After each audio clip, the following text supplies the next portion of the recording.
வணக்கம். மாலை முரசு செய்திகளை விரிவாக பார்ப்பதற்கு முன் தலைப்புச் செய்திகளை பார்க்கலாம். யுஜிசி விதிகளுக்கு எதிராக முதலமைச்சர் கொண்டு வந்த தனி தீர்மானம் சட்டப்பேரவையில் ஒருமனதாக நிறைவேற்றம். தனி தீர்மானத்துக்கு ஆதரவு தெரிவித்த அனைத்து உறுப்பினர்களுக்கும் முதலமைச்சர் மு.க.ஸ்டாலின் நன்றி.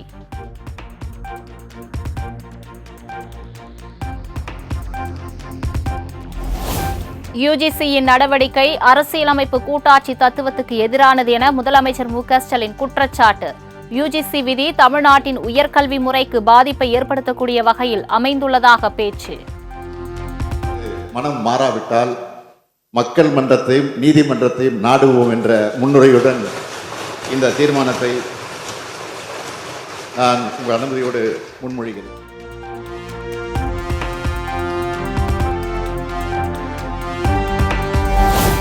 துணைவேந்தரை ஆளுநரே தேர்வு செய்யும் யுஜிசி விதி கல்லூரி கல்வியை சிதைக்கும் செயல். மக்களால் தேர்ந்தெடுக்கப்பட்ட அரசிடமே கல்வி தொடர்பான அதிகாரம் இருக்க வேண்டும் என முதலமைச்சர் பேச்சு. துணைவேந்தர்களை நியமிக்கும் அதிகாரத்தை ஆளுநர் கையில் கொடுப்பது பல்கலைக்கழகங்களை சிதைக்கும் காரியமாகத்தான் முடியும். அதற்காகத்தான் இப்படி செய்ய போகிறார்கள். தொடங்கிவிட்டது.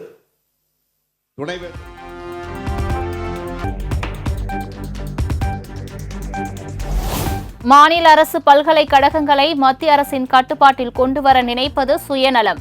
மத்திய அரசின் செயல்பாடு எதேச்சதிகாரம் எனவும் முதலமைச்சர் மு.க.ஸ்டாலின் கடும் சாடல்.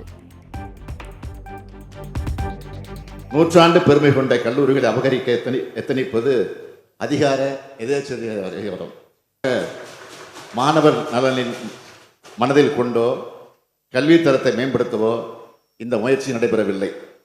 ஒரு தன்னாட்சி பெற்ற தனியார் கல்லூரியை பாடத்திட்டம் வகுத்து பட்டமும் வழங்கலாம் என்ற நிலையை ஏற்படுத்திவிட்டு நூற்றாண்டு பெருமை கொண்ட கல்லூரிகளை அபகரிக்க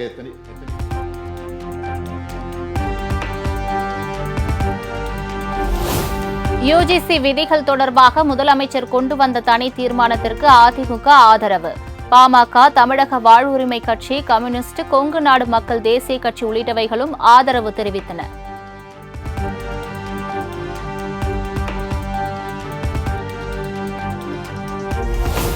யுஜிசி விதிமுறைக்கு எதிரான முதலமைச்சரின் தனி தீர்மானத்திற்கு பாஜக எதிர்ப்பு. இதுவரை அறிக்கை இறுதியானது அல்ல என கூறி பாஜக உறுப்பினர்கள் வெளிநடப்பு. உயர்கல்வித்துறை அமைச்சர் போய் அவங்களுக்கு முறையிடுவதற்கான வாய்ப்புகள் இருக்கிறது. ஆகவே தான் நாங்கள் இது இறுதியான முடிவுன்னு சொல்லி வெளிநடப்பு பண்ணியிருக்கோம். ஒரு வரைவு அறிக்கை கொடுத்துருக்குறாங்க. அதில் ஒரு மெம்பரை போட வேண்டும் அப்படின்னு சொல்லியிருக்காங்க வேந்தர் நியமனத்தில். ஆனால் அது சரியில்லைன்னு இந்த தீர்மானத்தை கொண்டு வந்திருக்கிறாங்க. இது வரைவு அறிக்கை தான், இது இறுதியான முடிவு ஒன்றும் இல்லை. ஆகவே பிப்ரவரி 5 வரைக்கும் அவர்களுக்கு டைம் இருக்குது. அங்கே போய் உயர்கல்வித்துறை அமைச்சர் போய் அவங்களுக்கு முறையிடுவதற்கான வாய்ப்புகள் இருக்கிறது. ஆகவே தான் நாங்கள் இது இறுதியான முடிவுன்னு சொல்லி வெளிநடப்பு பண்ணியிருக்கோம். ஒரு வரைவு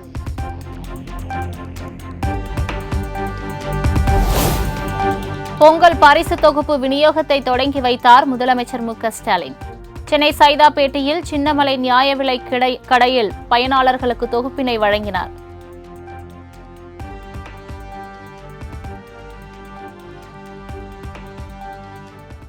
ஒரு கிலோ பச்சரிசி, 1 கிலோ சர்க்கரை, முழு கரும்பு, வேட்டி, சேலை உள்ளிட்டவை அடங்கிய பொங்கல் பரிசு தொகுப்பு பயனாளிகளுக்கு வழங்கப்பட்டு வருகிறது. திருமிகு ஜெயந்தி அவர்களுக்கு பொங்கல் பரிசு தொகுப்பு வழங்கி சிறப்பிக்கிறார்கள் மாண்புமிகு தமிழ்நாடு முதலமைச்சர் அவர்கள். 2,20,94,581.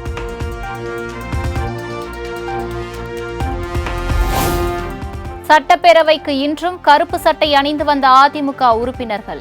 யார் அந்த சார் என்ற பேட்சுடன் வருகை.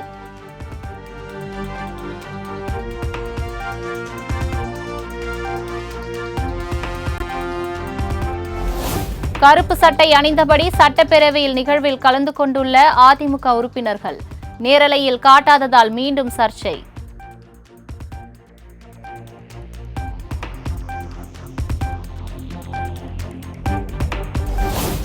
சட்டமன்றம் தமிழக மக்களின் மேடை, திமுகவின் பொதுக்கூட்ட மேடை அல்ல என எதிர்க்கட்சித் தலைவர் எடப்பாடி பழனிசாமி கடும் சாடல். சட்டப்பேரவையில் எதிர்க்கட்சிகள் இன்றும் நேரலையில் காண்பிக்கப்படவில்லை என குற்றச்சாட்டு.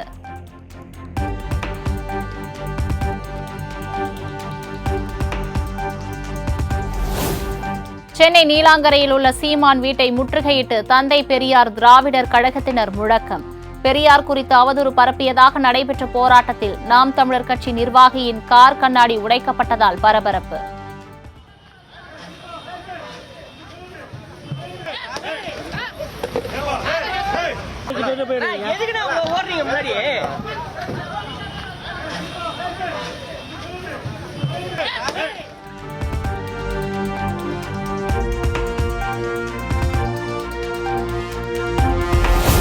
சீமான் வீட்டை முற்றுகையிட முயன்ற தந்தை பெரியார் திராவிடர் கழக நிர்வாகிகள் குண்டுக்கட்டாக கைது. அனுமதியின்றி போராடியதால் காவல்துறையினர் நடவடிக்கை.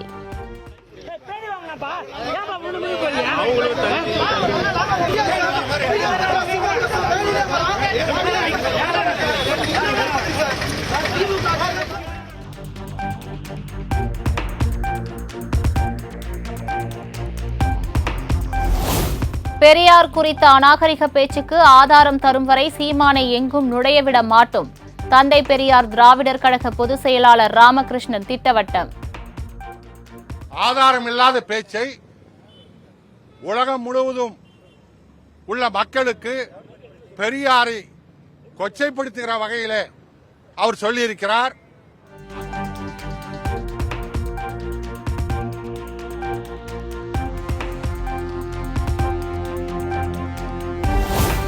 புதுச்சேரியில் நாம் தமிழர் கட்சி தலைமை ஒருங்கிணைப்பாளர் சீமானுக்கு எதிராக போராட்டம். சீமான் புகைப்படத்தை செருப்பு துடைப்பத்தால் அடித்து தந்தை பெரியார் திராவிட கழகத்தினர் முழக்கம்.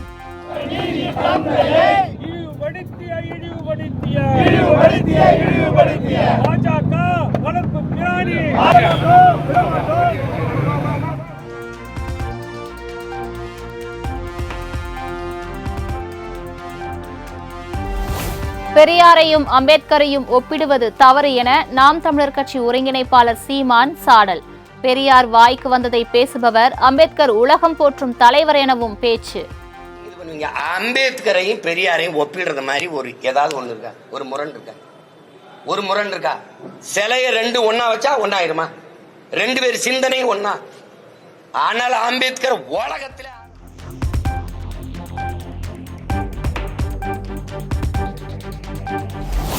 திராவிடம் பேசுபவர்களை ஒழிப்பதே என்னுடைய ஒரே கொள்கை என சீமான் பரபரப்பு பேச்சு.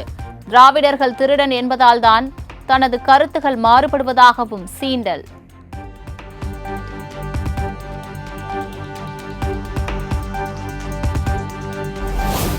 பெரியார் குறித்து கலைஞர் எழுதிய புத்தகங்களை அரசுடைமையாக்கி ஆதாரம் கேளுங்கள். பெரியார் குறித்த சர்ச்சை பேச்சுக்கு நாம் தமிழர் கட்சி ஒருங்கிணைப்பாளர் சீமான் விளக்கம்.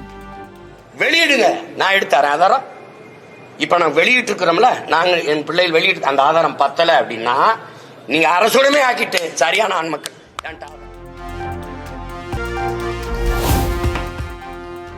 அதிமுக பொதுச் செயலாளர் பதவி தொடர்பாக விசாரணை நடத்த தேர்தல் ஆணையத்துக்கு இடைக்கால தடை. இபிஎஸ் தாக்கல் செய்த மனுவுக்கு வரும் 27ஆம் தேதிக்குள் பதிலளிக்க தேர்தல் ஆணையத்திற்கு சென்னை உயர்நீதிமன்றம் உத்தரவு.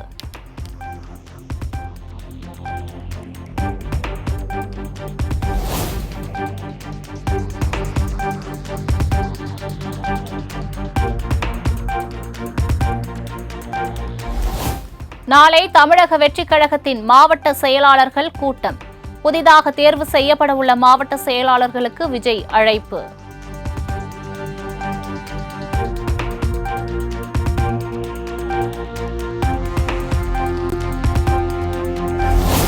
சென்னையில் நடப்பாண்டு ஜூலை வரை குடிநீர் தட்டுப்பாடு இருக்காது என சட்டப்பேரவையில் அமைச்சர் KA நேரு திட்டவட்டம். 2026ஆம் ஆண்டுக்குள் வடசென்னை வளர்ச்சி திட்டம் முடிக்கப்படும் எனவும் பேச்சு. 17 TMC இருக்கிறது. எனவே தண்ணீர் அடுத்த ஆண்டு மாதம் 6வது மாதம் வரை 7வது வரை மழை பெய்கிற வரை நம்ம குடிநீர் சென்னையை பொறுத்தளவு கொடுக்கக்கூடிய அளவிற்கு எல்லா வசதியும் இருக்கிறது.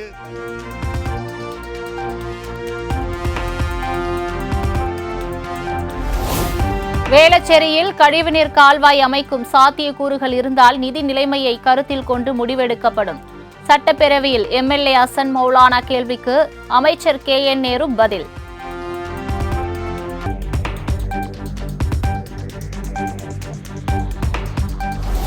பூந்தமல்லி தொகுதியில் அரசு மருத்துவக் கல்லூரி அமைக்க அவசியமில்லை. திருவள்ளூர் தொகுதியில் அரசு மருத்துவக் கல்லூரி உள்ள நிலையில் அமைச்சர் மா சுப்பிரமணியன் விளக்கம்.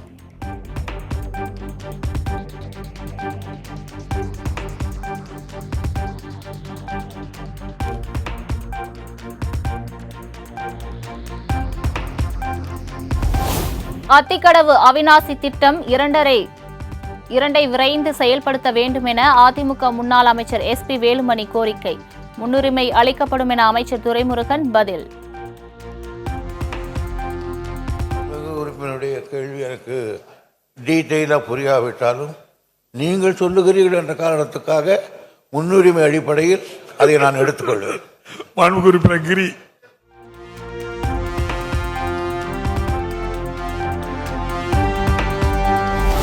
வீட்டு வசதி வாரியம் கட்டிய வீடுகளில் விற்காத வீடுகளை வாடகை வீடுகளாக மாற்ற நடவடிக்கை.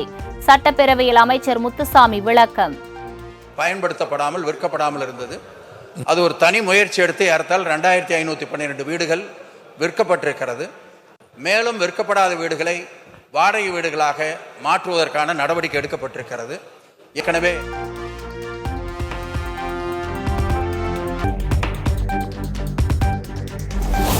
தமிழகம் முழுவதும் குடும்ப தலைவிகளுக்கான மகளிர் உரிமை தொகை இன்றே வரவு வைப்பு. பொங்கல் பண்டிகையை முன்னிட்டு அனைத்து பயனாளிகளுக்கும் வங்கிக் கணக்கில் 1000 கிரெடிட்.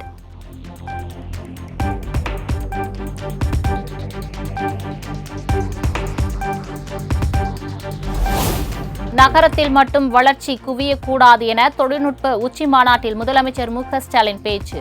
திமுக ஆட்சியில் 2ஆம், 3ஆம் கட்ட நகரங்களிலும் தொழில்நுட்ப பூங்காக்கள் தொடங்கப்பட்டுள்ளதாக பெருமிதம்.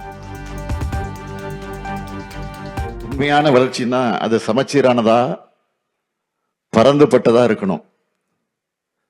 இதனாலதான் சென்னை மட்டும் இல்லாம மற்ற நகரங்களை சுத்தி இருக்க இளைஞர்களுக்கும்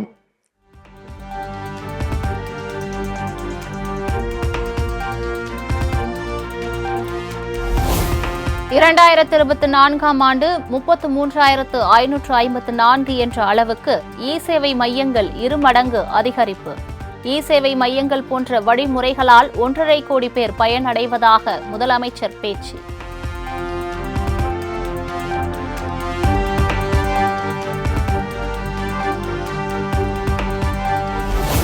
வணிகத்தையும் தொழில்நுட்பத்தையும் ஊக்குவிப்பதில் மற்ற மாநிலங்களை விட தமிழ்நாடு முன்னோடியாக உள்ளது என முதலமைச்சர் பேச்சு. தமிழ்நாட்டின் நீடித்த நிலையான எதிர்காலத்திற்கு வழிவகுக்கும் மாநாடு யுமேஜின் என்றும் புகழாரம்.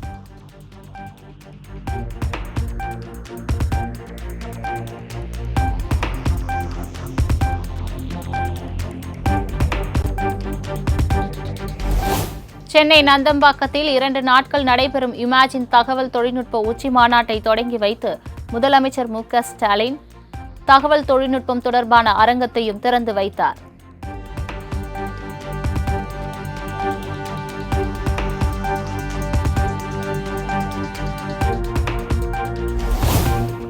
AI தொழில்நுட்பத்தால் வேலை வாய்ப்புகள் குறையாது, பெருகத்தான் செய்யும்.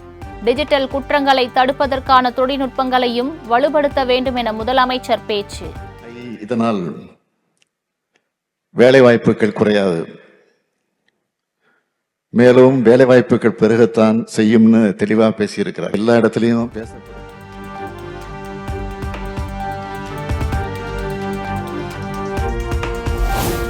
திருப்பதியில் கூட்ட நெரிசலில் சிக்கி உயிரிழந்த பக்தர்கள் குடும்பத்திற்கு தலா 25 லட்சம் நிதி உதவி. ஆந்திர உள்துறை அமைச்சர் அனிதா அறிவிப்பு.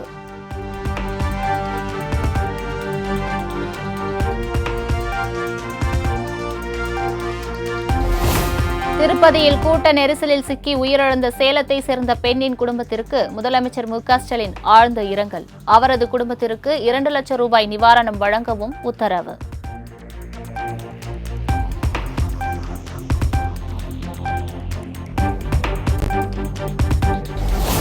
எடப்பாடி பழனிசாமி உறவினர்களின் அலுவலகம் மற்றும் வீடுகளில் 3வது நாளாக தொடரும் வருமான வரித்துறையினர் சோதனை. ஈரோடு, பெங்களூரு உள்ளிட்ட பகுதிகளில் ரெய்ட் தொடர்கிறது.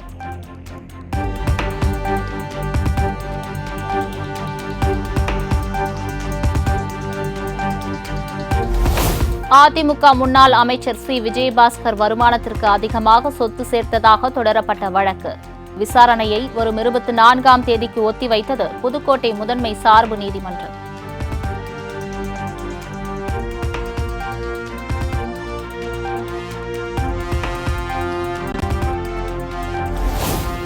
அவனியாபுரம் ஜல்லிக்கட்டு விழா கமிட்டியில் அனைத்து சமூகத்தினரையும் ஒன்றிணைத்து குழு அமைக்க உத்தரவிடக் கோரிய வழக்கு மதுரை மாவட்ட ஆட்சியர் மாநகர காவல் ஆணையர் தரப்பில் நாளை பதில் அளிக்க உயர்நீதிமன்ற மதுரை கிளை உத்தரவு.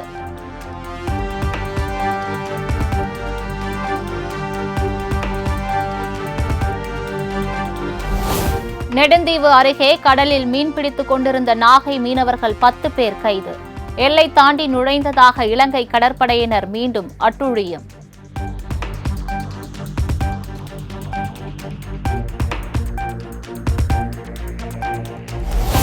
சென்னையில் ஆபரண தங்கத்தின் விலை சவரனுக்கு 280 ரூபாய் உயர்வு. கிராம் ஒன்றுக்கு 7,260 ரூபாய்க்கும் சவரன் ஒன்றுக்கு 58,080 ரூபாய்க்கும் விற்பனை.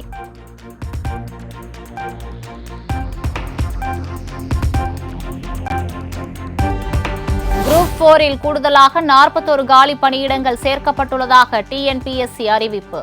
மொத்த காலி பணியிடங்களின் எண்ணிக்கை 9,532 உயர்வு.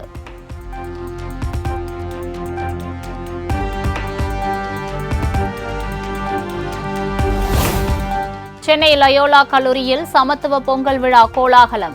முளைப்பாரி, கரகம், மாட்டுவண்டி, உரிப்பானை என நகரத்திற்குள் கிராமத்தை உருவாக்கிய மாணவர்கள்.